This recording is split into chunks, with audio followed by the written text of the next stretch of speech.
Bonjour à tous, je suis devant le véhicule du futur. Alors ce véhicule a une particularité, bonjour, Bonjour. Bonjour.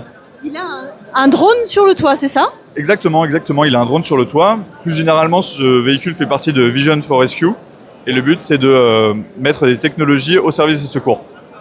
D'accord, donc en fait comment ça se passe techniquement sur le terrain en fait?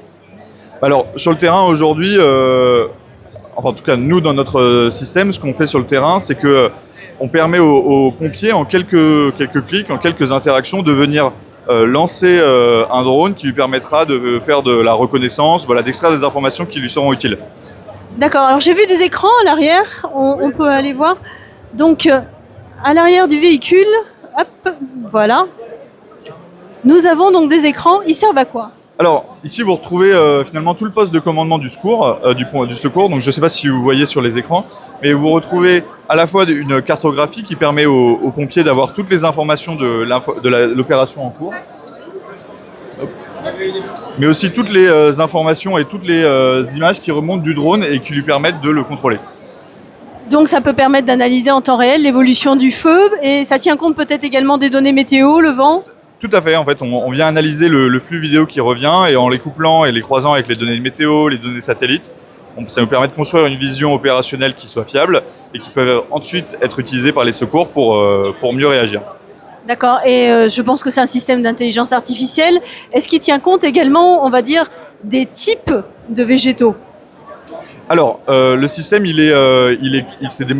c'est fait sur la base de modélisation. Donc aujourd'hui, il est en déploiement dans différentes régions et donc de cette manière, il s'adapte à la région dans laquelle il est déployé.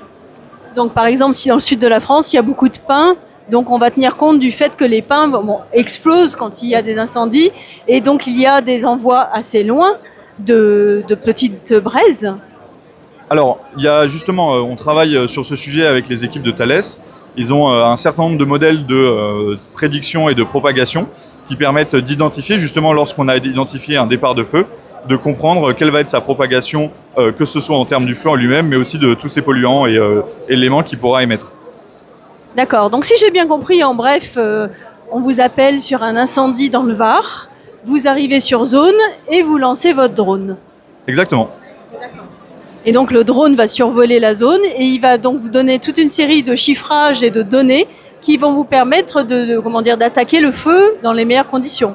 Exactement. L'objectif, c'est de donner aux pompiers toutes les informations nécessaires pour l'aider à mieux décider et plus rapidement. Alors j'ai hâte de voir ça sur le terrain. Il y a des casernes déjà équipées ou c'est prévu? Comment ça va être déployé? Donc aujourd'hui, on présente Vision for Rescue, qui est un concept, qui est une présentation des technologies qu'on présente ici. Ensuite, après, au fur et à mesure, on viendra construire sur mesure les différentes propositions commerciales associées. Bon, merci beaucoup. J'aurai peut-être plaisir un jour de lever la tête et de le voir passer. Ce sera bon signe. Voilà. Merci beaucoup, monsieur.